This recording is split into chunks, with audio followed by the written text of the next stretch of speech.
अच्छा, अब बेटा न्यूमेरिक वो एमसीक्यू नंबर 98 देखें। और इसमें क्या कह रहे हैं ये कि an object is placed close to the thin converging, ये कन्वर्जिंग लेंस है। कन्वर्जिंग होने का मतलब क्या हो गया कि ये कॉन्वेक्स लेंस है। ठीक है, ये एजेस से थिन होगा और सेंटर से थिक होगा। इसका सेंटर पार्ट जो होगा वो थिक होगा, ये चीज़ ध्यान में रखनी है। अब ये कह रहे हैं कि the diagram represents three rays from top of O passing through the lens. Type which type of image, आपको ये बताना है कि किस टाइप की इमेज प्रोड्यूस होगी इसमें। तो आप जानते हैं कि किसी भी लेंस से अगर रेस टकराने के बाद कन्वर्ज हो जाती है, क्या होती हैं, कन्वर्ज होती हैं, तो इसका मतलब क्या है कि इमेज की नेचर हमेशा क्या रहेगी, रियल, अगर कन्वर्जेंस हो रही है। और अगर डाइवर्ज हो रही है, मसलन लेंस से टकराए और टकराने के बाद ये बीम एक दूसरे से दूर जाती हुई नजर आए, तो इसका मतलब क्या है कि इमेज जो होगी वो वर्चुअल होगी या इमेजनरी होगी। ये चीज़ ध्यान में रखिए। अब इस केस में object is placed very close to the lens, lens से बहुत करीब रख दिया। जब मैं लेंस से करीब रखूंगा तो सपोज कि मैं लेंस की जो फोकल लेंथ एफ लूंगा, ये within the focal length place कर दिया गया है। तो when the object is placed within the focal length, after refraction rays जो होंगी वो क्या हो जाएंगी, एक दूसरे से डाइवर्ज हो जाएंगी। इसका मतलब क्या, आगे जाके कभी भी ये मिल नहीं सकेंगी, तो रियल इमेज कभी भी यहाँ पे फॉर्म नहीं होगी। तो इसकी इमेज फॉर्म करने के लिए हम क्या करेंगे, इसको बैक साइड के ऊपर प्रोसीड करेंगे। ये वाली रे भी बैक साइड पे प्रोसीड होगी, ये वाली रे भी बैक साइड पे। जब आप बैक साइड पे प्रोसीड करेंगे तो सेम साइड के ऊपर आपके पास एक वर्चुअल इमेज बनेगी। लेकिन आप जानते हैं कि वर्चुअल इमेज जो होगी वो क्या होगी, इसके साइज के मुकाबले में मैग्नी, क्योंकि इमेज का डिस्टेंस ज़्यादा है, ऑब्जेक्ट का डिस्टेंस कम है, तो ये मैग्नीफाइड भी होगी, लेकिन ये क्या होगी, वर्चुअल होनी चाहिए। तो रियल डिमिनिश का मतलब क्या होता है, small in size. Real and in large, तो रियल इन लार्ज भी नहीं होगी, ये वर्चुअल एंड डिमिनिश भी नहीं होगी। Virtual and in large, virtual भी होगी और मैग्नीफाइड भी होगी। अब इसके बाद देखें अगला, व्हेन द वॉल्केनो कराटाकोआ, पता नहीं क्या है भाई ये, इन erupted in 1883, it was heard 5000 kilometre दूर उसकी आवाज़ सुनाई। Which statement about the sound from the volcano is not correct. तो बताइए इसमें से कौन सी स्टेटमेंट है जो इनकरेक्ट होगी। इफ सच अ लाउड, यानी कि वॉल्केनो जब eruption हुई तो जो उसकी ब्लास्ट हुआ था उसकी साउंड 5000 किलोमीटर तक सुनी गई। इफ सच अ लाउड, ये जो बहुत ऊंची साउंड है, वर टू बी मेड टुडे, अगर आज इस तरीके से ये एक्सप्लोजन हो, तो एस्ट्रोनॉट जो कि ऑर्बिटिंग कर रहे होंगे स्पेस में, यानी कि वैक्यूम में, 400 किलोमीटर ऊपर वैक्यूम में चले गए, क्या उनको भी ये साउंड जो है वो सुनाई देगी? तो it is not possible. The reason is that कि साउंड वेव्स जो होती हैं वो वैक्यूम में ट्रेवल नहीं करती, क्योंकि ये मैकेनिकल वेव्स होती हैं। मीडियम इज नीडेड और रिक्वायर्ड। तो इसका मतलब क्या है कि आपके पास ये वाली स्टेटमेंट रॉन्ग हो गई। दूसरा, people farther from the volcano heard the sound later then. अब बताइए, जो लोग दूर होंगे उनके पास आवाज़ आहिस्ता जाएगी, जो करीब होंगे उनके पास जल्दी आएगी। तो ऐसा ठीक है, मसलन आप जानते हैं कि जो करीब है वहाँ पे साउंड जल्दी ट्रेवल, जो डिस्टेंस ज़्यादा होगा साउंड को वहाँ पहुँचने में वक्त लगेगा। The amplitude of the sound, यानी कि energy of the sound, loudness of the sound would have been smaller for the. अब बताइए कि जैसे जैसे दूर होते चले जाएंगे आवाज़ की एम्पलीट्यूड या लाउडनेस जो होगी वो कम होती चली जाएगी, ये भी ठीक है। The sound was very loud because lot of energy, तो जाहिर बात है वाइब्रेशन ऑफ एयर पार्टिकल्स के अंदर ट्रांसमिट हुई होगी, तभी तो वो ट्रेवल करती हुई लोगों के कानों तक पहुंची होगी। तो ये तीनों स्टेटमेंट सही है। तो जो रॉन्ग स्टेटमेंट है वो फर्स्ट वन है, तो फर्स्ट वन जो होगा वो आपका आंसर होगा। आगे चलिए, यहाँ पे कह रहे हैं the diagram shows that the wave pattern of the four sound shown, CRO cathode rays oscilloscope कहलाता है। The oscilloscope controls the set each of the following. अब यहाँ पे बताइए कि आपको बताना है हाईएस्ट पिच किसकी है। तो हाईएस्ट पिच का मतलब क्या है कि जिसकी फ्रीक्वेंसी हाईएस्ट होगी वो आपने बतानी है। तो बताइए इसकी पिच जो है, इसके अंदर नंबर ऑफ साइकिल्स अगर काउंट करें 1 2 3 4 5 6 7 8 9, तो 9 या 10 साइकिल्स अगर आपके पास यहाँ पे आ रहे हैं तो बाकी तमाम के साइकिल्स इसके मुकाबले में कम है, तो ये श्रिल साउंड होगी ज़्यादा, और इसकी पिच जो होगी वो क्या होगी, हाई होगी। तो ये कहलाएगा। अगर एम्पलीट्यूड की बात की जाए इन दोनों के कंपैरिजन पे कि ज़्यादा लाउडर साउंड कौन सी है, तो देखिए इस साउंड की लाउडनेस ज़्यादा है क्योंकि इसका एम्पलीट्यूड या इसकी हाइट ज़्यादा है। इसकी हाइट इसके रिलेटिवली क्या है, कम, यानी कि यह हल्की आवाज़ होगी और ये ऊंची आवाज़ होगी। ये वाली साउंड जो है वो क्या है, ऊंची साउंड है, यानी कि ज़्यादा ज़ोर की आवाज़ होगी। तो यहाँ तक आपको ये दोनों चीज़ें आपके क्लियर हुई होंगी। लेकिन हमें चूंकि श्रिल साउंड बतानी है, तो A is the most shrill sound, और सबसे ज़्यादा ग्रेव साउंड जो है वो डी होगी। इसके बाद a boy blows a whistle that the frequency of 10,000 hertz की फ्रीक्वेंसी उसके अंदर बिल्डअप हो रही है। एक बच्चे ने विसल बजाई है, इसका मतलब क्या है कि विसल का एम्पलीट्यूड तो कभी भी कम नहीं हो सकता। एम्पलीट्यूड कम होने का मतलब क्या है कि आवाज़ स्लो। अब सीटी बजाने का मतलब ये आवाज़ ज़्यादा होती है, यानी कि लाउडर साउंड प्रोड्यूस होगी, कभी लाउडनेस कम नहीं होगी साउंड की। लेकिन इसके बावजूद दूसरा बच्चा जो है वो इस साउंड को सुन नहीं पा रहा है। आप ये बताइए, साउंड की जो फ्रीक्वेंसी है वो 20,000 हर्ट्ज के ऊपर जो सुनना बंद हो जाती है, लेकिन ये एक्सट्रीम लिमिट है, ये सबसे ऊपर वाली लिमिट है, हाईएस्ट लिमिट है। आपको मैंने जब साउंड सुनाई थी तो बताइए 8,000 9,000 पे इतनी श्रिल साउंड हो जाती है कि आप उसको सुन नहीं पाते, यानी कि हर एक बंदे का जो ईयर की कैपेबिलिटी होती है वो डिफरेंट होती है। तो हो सकता है जिस बच्चे को ये आवाज़ सुनाई दे रही हो 10,000 हर्ट इतनी श्रिल और हाई पिच फ्रीक्वेंसी साउंड हो गई हो कि वो बच्चे को सुनना क्या होगा, बंद हो जाएगा। That could what could be the reason आपसे पूछ रहा है। तो एम्पलीट्यूड टू लार्ज तो ये तो है नहीं मुमकिन, क्योंकि विसल का एम्पलीट्यूड इतना भी ज़्यादा नहीं होता, इतना कम भी नहीं होता। फ्रीक्वेंसी इज़ टू हाई, तो बताइए फ्रीक्वेंसी रिलेटिवली इसकी क्या हो गई है, हाई हो गई है, ये ठीक है। फ्रीक्वेंसी इज़ टू लो, ऐसा भी नहीं है, क्योंकि जब आप विसल को ब्लो करते हैं तो साउंड श्रिल ही आपको सुनाई देती। तो रिलेटिवली 10,000 जो है वो उसकी फ्रीक्वेंसी जो है वो क्या होगी, हाई होगी। सही, आगे चलते हैं। Focal length of a lens is 25 centimetre, it's power आपने बतानी है। अभी बताइए फोकल लेंथ आपको 25, तो एफ जो है वो मैं क्या लिखूंगा, 25 सेंटीमीटर।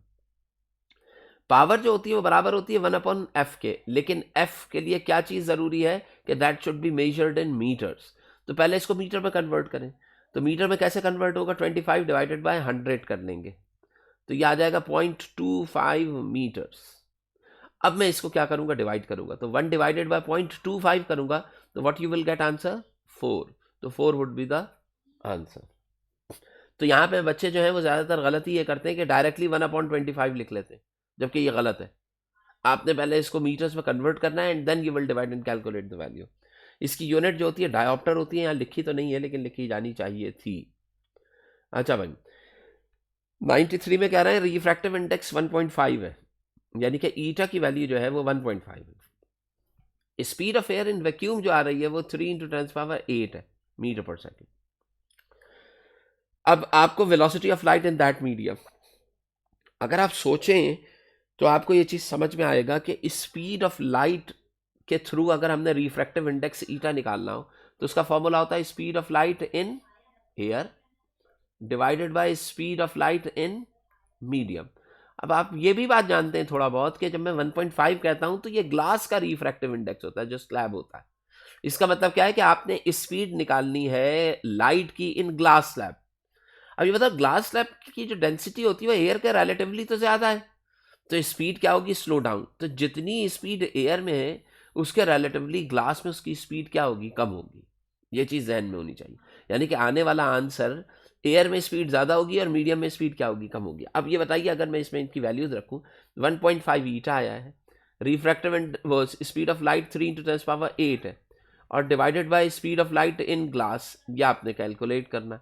तो बताइए याली टर्म ऊपर चली जाएगी, याली टर्म नीचे आ जाएगी, यानी कि speed of light in glass जो होगा वो आपके पास इक्वल आ जाएगा 3 × 10⁸ डिवाइडेड बाय 1.5। अब इसको इससे डिवाइड करेंगे तो आंसर क्या आ जाएगा, 2। तो 2 × 10⁸ मीटर, यानी कि देखिए स्पीड जो है वो 3 के मुकाबले में 2 हो गई है, यानी कि रिड्यूस कर गई है स्पीड। तो इसके अंदर अगर आप आंसर देखते हैं तो ये नीचे की जो बेल्ट है इसमें आंसर 2⁸ बी आंसर आ जाएगा। अब 92 देखें, अच्छा ये जो है क्वेश्चन ये 90 से स्टार्ट हो रहा है, 90 से 92 के इन बिटवीन है।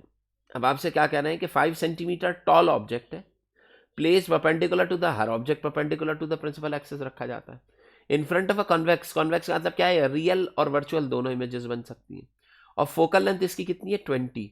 अच्छा बताओ एक लेंस के रिलेटिवली अगर 20 फोकल लेंथ, ये लेंस है, इसकी फोकल लेंथ क्या है 20, 2f कितना होगा, 40 पर आएगा, ये 20 और ये 40। ऑब्जेक्ट को कहाँ, अब आप जानते हैं, देखें ये मैंने आपको पहले ही बता चुका हूँ, ऑब्जेक्ट 2f से पहले रखा जाएगा, 40 से पीछे रखा जाएगा, इमेज 20 और 40 के इन बिटवीन बनेगी, हम देख चुके हैं। 40 पे 2f यानी कि 40 पे लाओगे, सेम साइज पे इमेज 40 पे बनेगी। If we are moving that object further closer to the lens, यानी कि 2f और 20 के दरमियान में लाओगे, 40 और 20 के यहाँ कहीं रखोगे, इमेज जो होगी वो लेंस से दूर चली जाएगी और मैग्नीफाई होना शुरू हो जाएगी। यानी कि जैसे जैसे ऑब्जेक्ट को लेंस के करीब लाया जाएगा, इमेज वैसे वैसे लेंस से दूर होती चली जाएगी और उतनी ही बड़ी होती चली जाएगी। बात समझ में आती है? अब 20 पे रखोगे तो last really magnified, highly magnified image मिलेगी, और अगर मैं इसके अंदर ले आऊं तो अब जो इमेज मिलेगी वो आपके पास वर्चुअल मिलेगी, सेम साइड पे मिलेगी और मैग्नीफाइड होगी, वर्चुअली मैग्नीफाइड। यानी कि f से 2f के दरमियान वर्चुअली, वो f से o के दरमियान वर्चुअली मैग्नीफाइड, 2f से f के दरमियान really magnified, beyond 2f non magnified real image.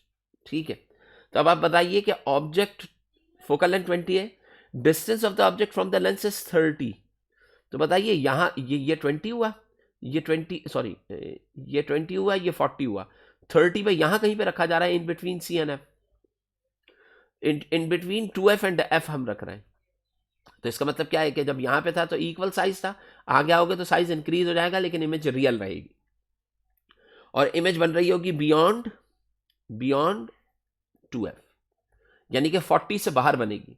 तो अब बताइए द इमेज इज फॉर्म्ड, अगर 30 पे रखता हूं, 20 पे तो बन ही नहीं सकती 30 पे, क्योंकि मैग्नीफाइड है तो 40 से ज्यादा पे, 30 पे भी नहीं, 10 पे भी नहीं, तो डायरेक्टली आप क्या लिख सकते हैं 60। इसको सॉल्व करने की भी जरूरत है। अब size of the image, object का साइज 5 था, कंफर्म हो गया कि जब आप f और 2f के दरमियान में रखेंगे तो मैग्नीफाइड इमेज मिलेगी। तो बताइए 5 सेंटीमीटर के रिलेटिवली इमेज का साइज 5 से ज्यादा 1 नहीं हो सकता, 2 नहीं हो सकता, 5 तो उस वक्त होगा जब 2f पे हो, तो आंसर क्या आना चाहिए 10। सही। अब उसके बाद नेचर की बात की आ रही है, रियल होनी चाहिए क्योंकि f और 2f के इन बिटवीन है, और वर्चुअल इमेज, अब बताइए ये सारी रियल जो है ना ये रॉन्ग हो जाएंगी और वर्चुअल वाला ठीक होगा और मैग्नीफाइड भी होगी है। जबकि कन्वर्जिंग लेंस में वर्चुअली मैग्नीफाइड इमेज बनती है, वर्चुअली नॉन मैग्नीफाइड इमेज कभी भी इस लेंस में नहीं बनेगी। कभी ऐसा नहीं हो सकता कि कोई virtual image small in size show करे। हाँ, डाइवर्जिंग लेंस जो होता है, ये वाला लेंस, कॉन्केव लेंस, इसमें खासियत ये होती है कि ऑब्जेक्ट कहीं पर भी रखो ये वर्चुअली नॉन मैग्नीफाइड इमेज बना के देता है। ठीक है, यह हमें कौन सी वर्चुअली नॉन मैग्नीफाइड इमेज आपको देगा, कौन, अगर आपने डाइवर्जिंग लेंस लिया। अच्छा भाई, और ऊपर चलिए, विच of the following is not an example of simple harmonic. अब बताइए SHM के लिए वाइब्रेशन होती है वो मुस्तकिल वाइब्रेशन हो, मैस अटैच्ड इन स्प्रिंग, ये तो केस हमने देखा था, ये होता है। बॉल एंड बाउल, ये ऑल नहीं है, ये बॉल है ये, तो बॉल एंड बाउल सिस्टम जो है वो भी SHM करता है, सिंपल पेंडुलम तो करता ही है। अब देखिए बाउंसिंग बॉल में क्या होता है कि जब एक बॉल को आप गिराते हैं ज़मीन पर तो टकरा के बॉल ऊपर उठती है, फिर गिरती है नीचे, टकरा के ऊपर उठती है। तो बताइए इसका रिटर्न जो है वो डिफरेंट डायरेक्शंस में हो रहा है और ये अपने एम्पलीट्यूड को ग्रेजुअली रिड्यूस कर रही है और इसका कोई सेंटर पॉइंट नहीं बन पा रहा है, सेंटर पॉइंट मुस्तकिल चेंज हो रहा है। जबकि पेंडुलम के लिए जब आप उसको हिलाते हैं तो अगर वो एम्पलीट्यूड को कम भी कर रहा हो तो उसका सेंटर पॉइंट सेम रहता है। यहाँ पे बताइए इसका सेंटर पॉइंट जब यहाँ से घूम के गई तो सेंटर पॉइंट ये था, अगली दफ़ा और कम हुआ, सेंटर पॉइंट और नीचे आ गया। तो इसका मतलब क्या है कि ये बाउंसिंग बॉल जो है वो किसी भी तरीके से SHM परफॉर्म नहीं कर सकती। अगला देखिए 88, इन SHM मोशन ऑफ द, अच्छा इसमें थोड़ी सी चीज़ ये समझिएगा कि अगर मैं पेंडुलम की बात करूं, लेकिन पेंडुलम से पहले बेहतर है कि आप समझ लें किस चीज़ को, स्प्रिंग मास सिस्टम को। ये मास m है ऑब्जेक्ट का, ये स्टार्टिंग में स्टेट ऑफ रेस्ट में था, रुका हुआ, मैं फोर्स लगा के इसको यहाँ तक लेके आया और जब मैं यहाँ तक लाया इसको तो ये स्प्रिंग जो था ये स्ट्रेच्ड हो गया, यहाँ तक आ गया। ठीक है, जब मैं यहाँ तक रख के इसको रिलीज करूंगा, छोड़ूंगा, तो बताइए ये इसकी मीन पोजीशन, ए पॉइंट इसकी एक्सट्रीम पोजीशन है। बताइए मीन पोजीशन पे ऑब्जेक्ट ऐसे ही पड़ा हुआ था तो स्प्रिंग के अंदर कोई स्ट्रेचनेस नहीं थी, स्प्रिंग नॉर्मल कंडीशन में था। जब वो नॉर्मल था तो इसका मतलब क्या है, स्प्रिंग किसी किस्म की कोई फोर्स ब्लॉक पे अप्लाई नहीं कर रहा था, तो यहाँ पे फोर्स क्या थी, 0। अब यहां पे स्ट्रेच होना जब शुरू हुआ, फोर्स इंक्रीज होती गई, यहां पहुंच के फोर्स क्या हो गई, मैक्सिमम हो गई। इसी तरीके से जब मैंने इसको रिलीज किया तो ये दोबारा से ऑब्जेक्ट जब वापस मूव करेगा तो स्प्रिंग जो है वो अपनी ओरिजिनल शेप के ऊपर वापस आने लगेगा। And when object reaches at point O के ऊपर आएगा तो स्प्रिंग अपनी ओरिजिनल हालत में वापस आ चुका होगा। तो यानी कि यहाँ पे फोर्स मैक्सिमम होगी, जब ये मूव करेगा तो फोर्स रिड्यूस होती चली जाएगी कम, और यहाँ पहुँच के क्या हो जाएगी, जीरो। फिर दोबारा से यहाँ से क्या होना शुरू होगी, इंक्रीज होने लगेगी, और इंक्रीज होते होते यहाँ पे जब ये कंप्रेस्ड पोजीशन में ऐसे होगा, यहां पहुंचेगा एक्सट्रीम पोजीशन, तो उस वक्त हाईली कंप्रेस्ड होगा, यहां पर उस वक्त भी फोर्स क्या होगी, मैक्सिमम होगी। उस वक्त भी फोर्स क्या होगी, आपके पास मैक्सिमम आ रही होगी। तो एक चीज तो ये हो गई कि फोर्स आपके पास क्या आएगी, मैक्सिमम आएगी। तो बताइए फोर्स जीरो सेंटर में, ठीक है, अगर किसी ऑब्जेक्ट पे फोर्स जीरो हो, अब बताइए जब मैं इसे रिलीज करूंगा तो सेंटर पे ये इसकी मोशन जो होगी, वो जो पोजीशन स्टेट होगी वो मोशन होगी। अब बताइए कोई ऑब्जेक्ट स्टेट ऑफ मोशन में हो लेकिन इस पे अप्लाई होने वाली फोर्सेस जीरो हो जाए तो उसकी स्पीड या वेलोसिटी क्या हो जाएगी, कांस्टेंट नहीं रहेगी। यानी कि यहां से जब वो गुजर रहा होगा उसकी स्पीड या वेलोसिटी कांस्टेंट होगी और मैक्सिमम होगी, ज्यादा से ज्यादा होगी। क्योंकि जब ये ऑब्जेक्ट यहां से इधर जाने लगेगा तो अब इसकी वेलोसिटी रिड्यूस होगी क्योंकि फोर्स जो होगी वो ऑपोजिट डायरेक्शन में अप्लाई। तो अब बताइए force maximum, force zero, force maximum, तो मैक्सिमम फोर्स कहां पे होगी, एक्सट्रीम पे। तो एक्सेलरेशन मैक्सिमम भी कहां पर आएगा, एक्सट्रीम पे आएगा। यहां पे फोर्स जीरो है तो यहां पे एक्सेलरेशन भी क्या होगा आपके पास, जीरो। ठीक है, वेलोसिटी की बात की जाए तो जब ब्लॉक चल रहा होगा तो when it reaches eight extreme position it velocity become zero, क्योंकि रुक के वापस लौटेगा ना। जबकि मीन पोजीशन पे इसकी वेलोसिटी जो होगी वो क्या होगी, मैक्सिमम होगी। तो ये थोड़े से पॉइंट्स हैं जो कि आपने ध्यान में रखने इन क्वेश्चंस को सॉल्व। अब जरा देखें, in a simple harmonic motion the velocity of the vibrating body की वेलोसिटी मैक्सिमम कहां पर होगी, मीन पे होगी। तो आप क्या लिखेंगे इसको, मीन पोजीशन। एक्सट्रीम के ऊपर तो जीरो हो चुकी होगी। The simple harmonic motion the acceleration of vibrating body, acceleration of vibrating body maximum कहां पर होगा, कहां पर होगा, एक्सट्रीम के ऊपर होगा maximum acceleration of the body, क्योंकि फोर्स क्या है, मैक्सिमम है। तो इसको मैं क्या लिखूंगा, extreme. In a simple harmonic motion the acceleration of the body is always directed towards, अब आप जानते हैं कि during the motion it is directed towards the centre. तो ये तो हम पहले भी देख चुके हैं कि जब block moving towards the centre तो इट्स वेलोसिटी इज इंक्रीजिंग, तो direction of acceleration is in the direction of the motion of the block. When it passes through the O and move towards this point A dash, तो उस वक्त क्या होगा कि block is going to be stopped, resistive forces is applying on that block, तो direction of acceleration is against the motion of the block, तो its direction again towards the O. तो during the motion the direction of acceleration और direction of force remains the same, तो वह एक ही जैसी रहेगी और वो एक ही डायरेक्शन में। तो ये इसकी डायरेक्शन जो होगी टुवर्ड्स द मीन पोजीशन रहेगी ड्यूरिंग द मोशन। अगला सवाल क्या है कि in case of simple pendulum which component of weight, देखो पेंडुलम ऐसा होता है, अब अगर मैं पेंडुलम को मूव कराने के लिए यहां पे उठा के लेके आता हूं, इसको यहां पे रखता हूं, तो बताइए इसका वेट जो है वो that is acting directly downwards, weight W, इसके अंदर टेंशन अपवर्ड्स है टी। तो बताइए इस टेंशन टी के मैं दो कंपोनेंट बना लेता हूं, एक वेट के दो कंपोनेंट, एक डब्ल्यू एक्स और एक डब्ल्यू वाई। ये वाला कंपोनेंट डब्ल्यू एक्स कहलाता है और ये वाला कंपोनेंट जो होता है डब्ल्यू। बताइए जो डब्ल्यू वाई कंपोनेंट है वो with in the direction of motion of the block है ना। तो इसका मतलब क्या है, क्योंकि यहाँ का जो एंगल बन रहा है थीटा, वही एंगल थीटा का यहाँ पे बनाते हैं हम। और आपको मैंने ये बताया था कि अगर एंगल ये बन रहा है तो बताइए जिस साइड पे एंगल बन रहा होता है वो एक्स कंपोनेंट कहलाता है, और उसके अगेंस्ट जो परपेंडिकुलर साइड होता है वो डब्ल्यू वाई कहलाएगा। तो ये Y component, W Y component, ये रट्टा भी मार लें तो जहन में रहेगी कि Y component of weight is responsible to move the pendulum in its motion direction. तो डब्ल्यू वाई कॉम्पोनेंट होने का तब क्या हो गया कि डब्ल्यू साइन थीटा, और डब्ल्यू साइन थीटा का मतलब क्या हो गया, एम जी साइन थीटा। समझ में आती है बात, W is equals to M G, तो M G sine theta is the answer. The net force is zero, अगर नेट फोर्स जीरो हो यानी कि एफ की वैल्यू जीरो हो जाए, then the bob of a simple pendulum. अब बताइए बॉब चल रहा है, जब बॉब मूव कर रहा होता है तो जब वो सेंटर में आएगा, यहाँ पे फोर्स लग रही है, लगते लगते कम होती गई, होते होते यहाँ पे पहुंच के क्या हो गई, फोर्स जीरो। बताइए जब इसके ऊपर नेट फोर्स जीरो हुई, जबकि बॉब की स्टेट कौन सी स्टेट है, रेस्ट नहीं है, स्टेट उसकी मोशन है, जब फोर्सेस जीरो हो गई तो अंडरस्टूड है कि उसका एक्सेलरेशन भी क्या होगा, जीरो। और एक्सेलरेशन जीरो होने का मतलब क्या है कि it is moving with constant speed. समझ में आई बात बेटा, कि वो कांस्टेंट स्पीड के साथ मूव कर रहा हो। तो देखिए the net force is zero, then the bob of simple pendulum moving with constant और यूनिफॉर्म स्पीड एट रेस्ट। बताओ बॉब सेंटर पे पहुंच के रेस्ट पे एकदम से झटका खा के तो नहीं रुकता ना, 20 कुछ है ही नहीं और आउट ऑफ दिस कॉन्टेस्ट भी कुछ भी चीज नहीं है, दो ही में से ऑप्शन आपने मार करना सही।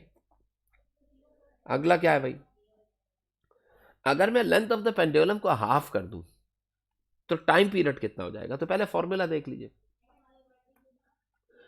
2π√L/g, ये है फॉर्मूला। अब ये t के बराबर है। अब नया टाइम, अगर मैं टाइम पीरियड पेंडुलम के लेंथ को हाफ करता हूं तो देखिए आंसर क्या आएगा, 2π√, हाफ करने का मतलब क्या हो गया, L/2 कर दूं मैं, और g साथ ही रहेगा, ऐसे ही लिखा जाएगा। ये L की जगह मैंने लिख लिया L/2, तो 2 नीचे आ जाएगा g के साथ। अब ये बताइए कि ये नया टाइम पीरियड आ गया, लेकिन पुराने वाले रिलेटिवली कितना होगा ये मैंने मालूम करना।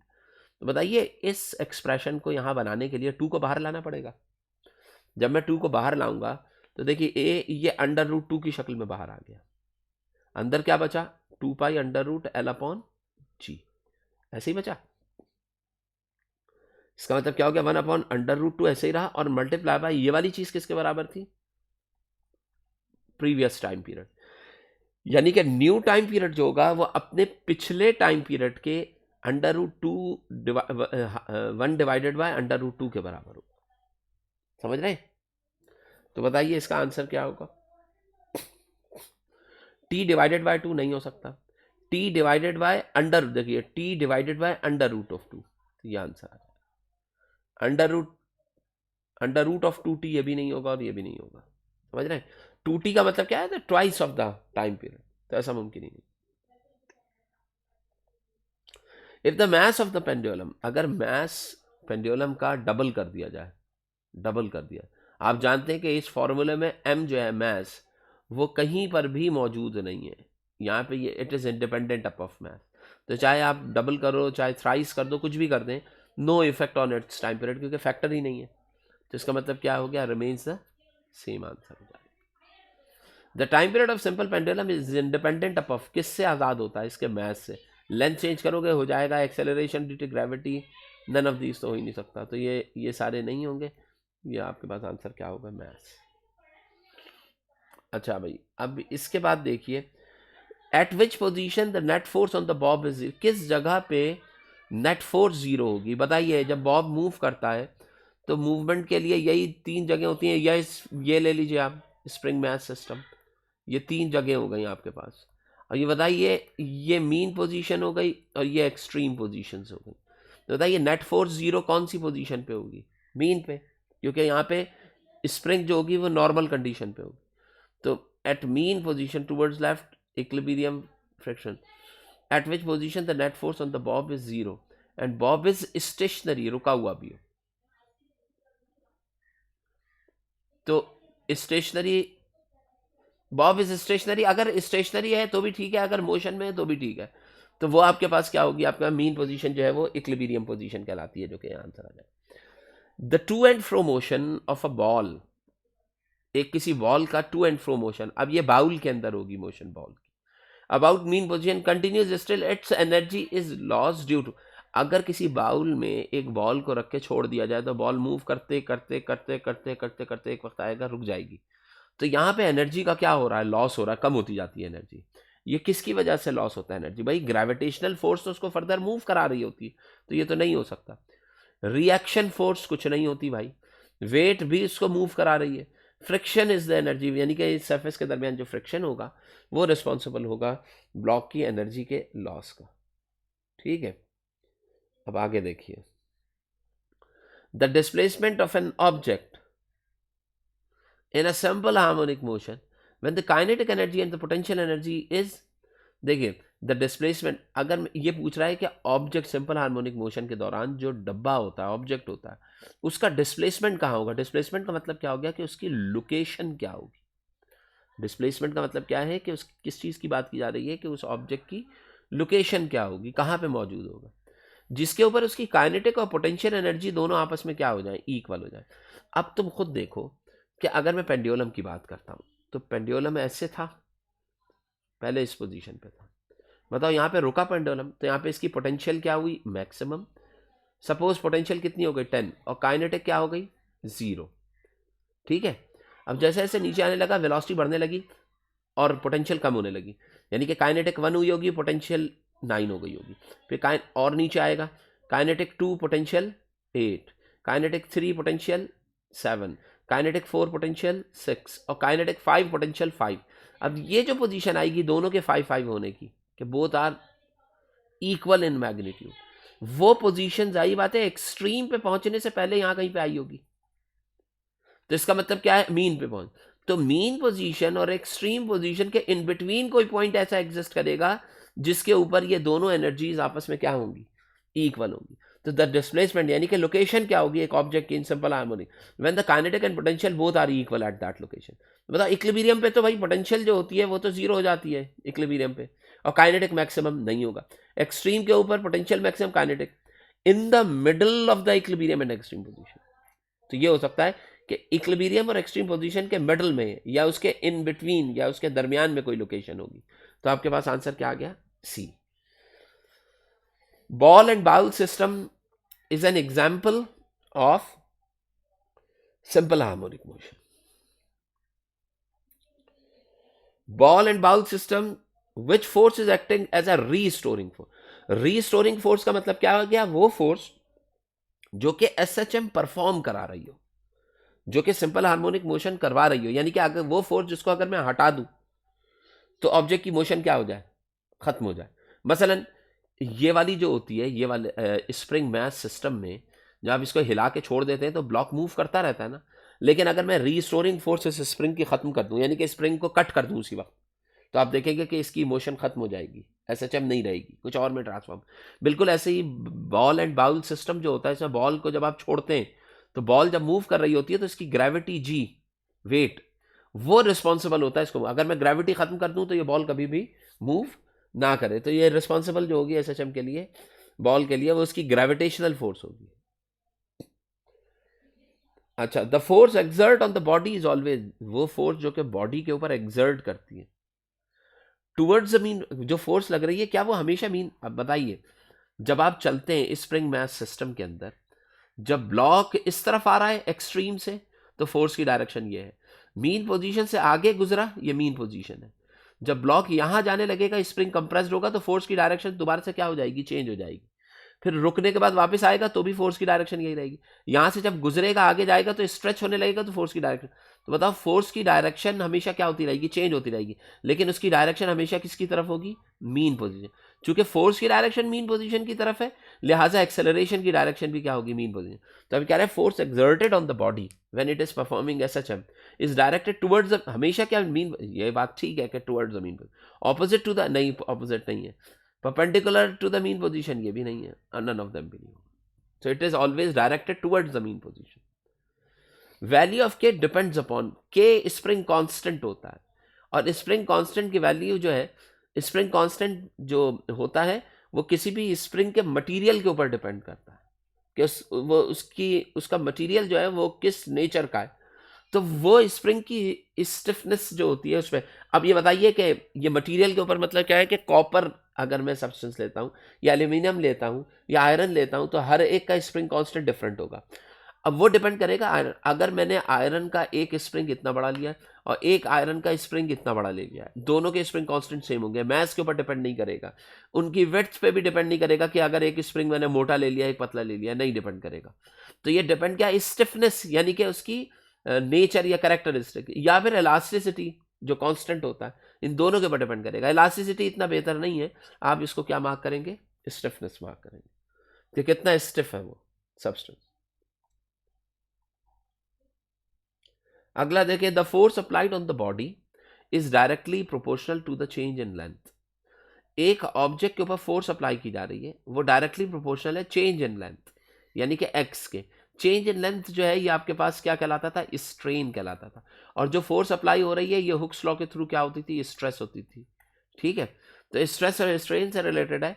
ये जो कहलाता है ये वेबर फ्रेशनर नहीं है, ग्रेविटेशनल नहीं है, आर्किमिडीज भी नहीं है, हुक्स लॉ है ये। ठीक है, हुक्स भी यही कहता है strength varies directly with the strain, यानी कि किसी सॉफ्ट मटेरियल को या स्पंज को या जो डस्टर होता है उसको जब आप जितना ज़्यादा दबाएंगे वो उतना ही दबता चला जाएगा, लेकिन जब आप छोड़ेंगे तो अपनी ओरिजिनल हालत में वापस आ जाएगा। Motion of mass attach to the spring is an example of SHM. Vibration is also known as, जो वाइब्रेट हो रही है तो उसको ऑसिलेशन भी कहते हैं। The particles of the solid can vibrate, किसी भी सॉलिड के पार्टिकल्स जो होते हैं जब वो वाइब्रेट कर रहे होते हैं तो उनकी भी वाइब्रेशन ऐसे ही होती है, टू एंड फ्रो, तो वो भी अपने मीन पोजीशन के अक्रॉस क्या करेंगे, वाइब्रेट करेंगे। तो इसका भी आंसर क्या होगा, मीन पोजीशन।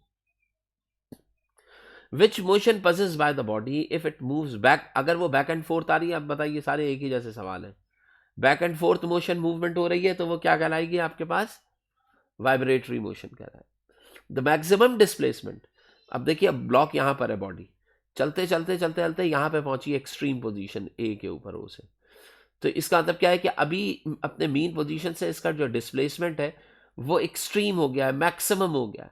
तो बताइए जब वो मैक्सिमम पे पहुंच जाती है तो वो डिस्टेंस जो होता है वो कहलाता है एम्पलीट्यूड कहलाता है। तो इसका आंसर क्या होगा, एम्पलीट्यूड होगा, एम्पलीट्यूड। ठीक है, विच of the following is the method of energy transfer, radiation होता है, कंडक्शन भी होता है, वेव मोशन भी होता है, तो ऑल ऑफ दीज हो जाएगा। The part of the wave which on which the particle of the medium are below the normal position, बताइए वेव का वो कौन सा पार्ट कहलाता है जिसमें वेव के पार्टिकल्स अपने मीडियम या अपने मीन पोजीशन, मीडियम से बिलो, मीडियम से बिलो होने का तो क्या है कि ये नॉर्मल पोजीशन थी, उससे ये क्या कर जाए, बिलो आ जाए। तो जब जब उससे बिलो आ रहे हैं तो इसका मतलब क्या है कि ये वाला पार्ट जो है इसको हम क्या कहते हैं, ट्रफ कहते हैं ना। और अगर अबव द मीन पोजीशन होता है तो वो क्या कहलाता, वो फिर कहलाता है क्रस्ट। तो यहां पे आंसर क्या आ जाएगा, ट्रफ। ठीक है, बिलो द मीन पोजीशन का मतलब क्या हो गया कि वो क्रस्ट होगा, वो सॉरी ट्रफ होगा। इट मीन पोजीशन का, अच्छा मीन पोजीशन के ऊपर एट है ये, at mean position kinetic energy of the ball is कितनी होगी, मैक्सिमम होगी, मिनिमम होगी। जब आप मीन पोजीशन पे पहुंचेंगे मोशन के दौरान तो यहाँ पे वेलोसिटी क्या होगी, मैक्सिमम होगी। तो जब वेलोसिटी मैक्सिमम हुई तो काइनेटिक एनर्जी भी क्या होगी, मैक्सिमम होगी।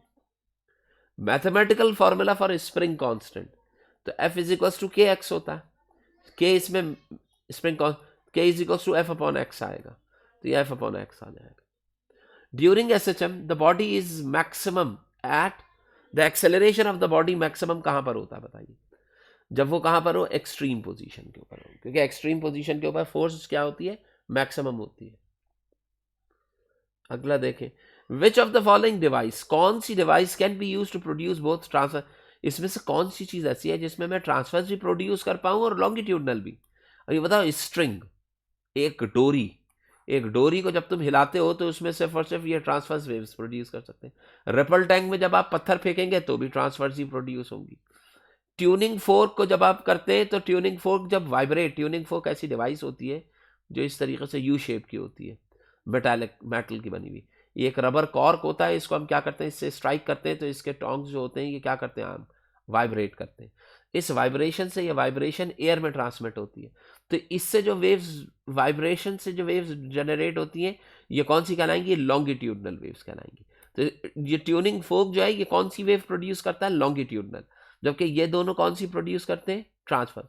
ये जो हेलिकल स्प्रिंग है ये एक ऐसा स्प्रिंग होता है जो इस तरीके से बड़ा और सॉफ्ट स्प्रिंग होता है। अगर मैं इस स्प्रिंग को ऊपर नीचे मूव करूंगा ना तो ये स्प्रिंग ना कुछ इस तरीके से मूव करने लगता है, समझ रहे हैं। यानी कि अगर मैं इस स्प्रिंग को अप एंड डाउन मूव कराऊंगा ना तो ये इतना सॉफ्ट होता है कि इसमें वेव्स जो है वो ट्रांसफर्स बनने लगेंगी। और अगर मैं कंप्रेस, कॉन्ट्रैक्ट और कंप्रेशन करूंगा, टू एंड फ्रो मूव कराऊंगा तो इसके अंदर, स्प्रिंग के अंदर इस तरीके से कंप्रेशन और रेयरफैक्शन जनरेट होने लग जाएगी। तो इसका मतलब क्या है कि हेलिकल स्प्रिंग जो है that would be the best answer.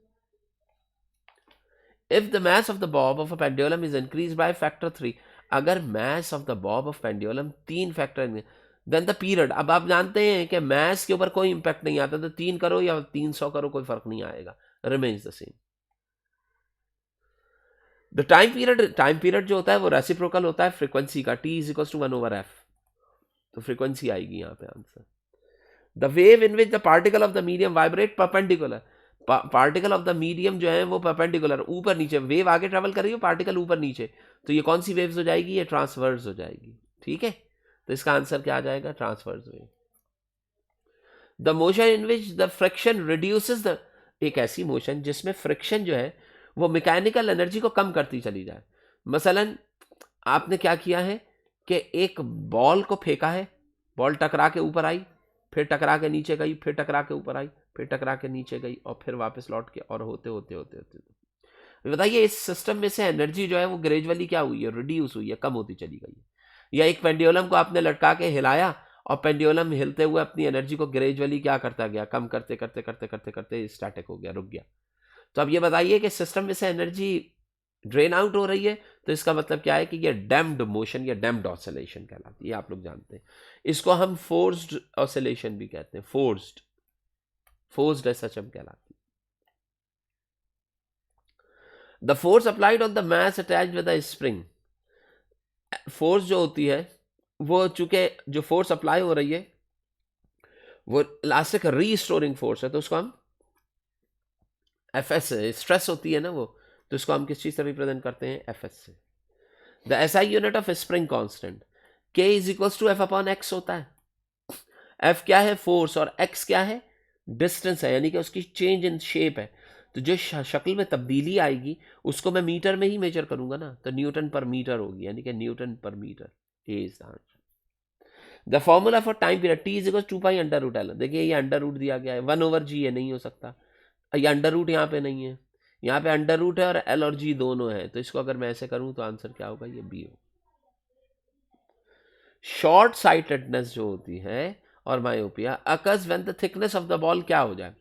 Short sightedness का मतलब क्या है कि आपको करीब की चीज साफ दिखाई दे रही है, दूर की नजर नहीं आ रही, ऐसा ही है। तो जब दूर की क्लियर नहीं नजर आती तो दूर के लिए आप लेंस कौन सा यूज करते हैं, लेंस यूज करते हैं डाइवर्जिंग। अब जब मैं डाइवर्जिंग करूंगा तो इसका मतलब क्या है कि मैं रेस को मजीद क्या कर रहा हूं, जो कन्वर्जिंग पॉइंट है उसे मैं क्या कर रहा हूं, दूर लेके जा रहा हूं और ज्यादा डिस्टेंस में।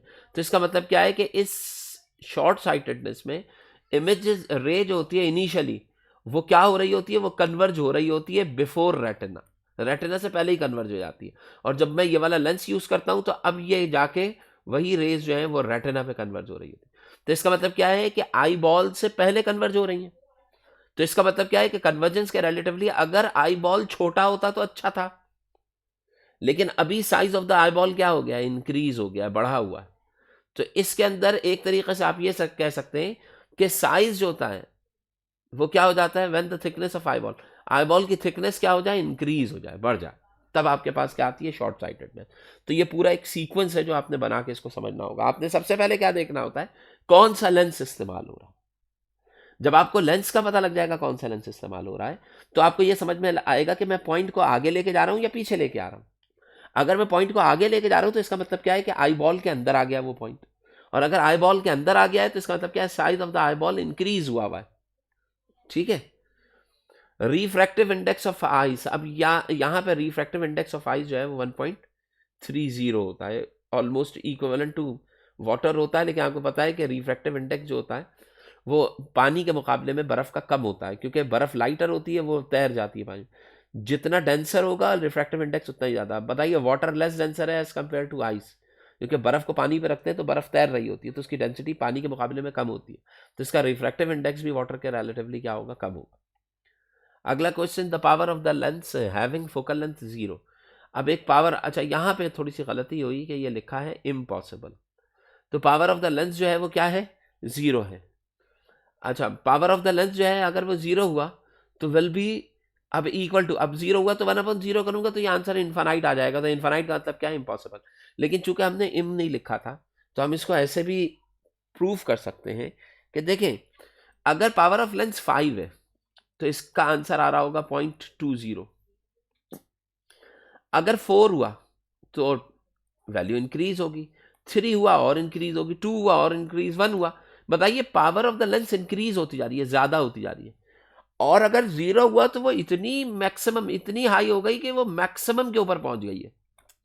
अब ये बताइए कि अगर मैं इसके रिलेटिवली देखूं तो, और इसको पॉसिबल ही रखूं, तो बताइए इक्वल टू फोकल लेंथ तो नहीं होगी, ठीक है। Greater than the focal length, greater than focal length होनी चाहिए।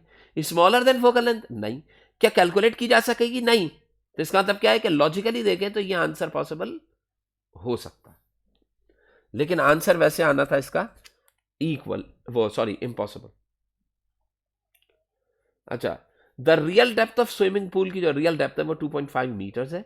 Well apparent depth of the pool is the, आपने फाइंड आउट करनी है इसके अपरेंट डेप्थ, जबकि इसका रिफ्रैक्टिव इंडेक्स 1.33। तो बताइए ईटा का फॉर्मूला क्या है? Eta is equals to real over apparent. तो बताइए आपने क्या चीज, अपरेंट डेप्थ मालूम करनी है, जबकि रिफ्रैक्टिव इंडेक्स ऑफ वाटर 1.33 है। रियल डेप्थ क्या है? 2.5 मीटर। अपरेंट आपने मान, तो अपरेंट ऊपर चला जाएगा, ये रियल का पॉइंट नीचे आ जाएगा। तो अपरेंट डेप्थ जो होगी वो बराबर हो जाएगी 2.5 डिवाइडेड बाय 1.33।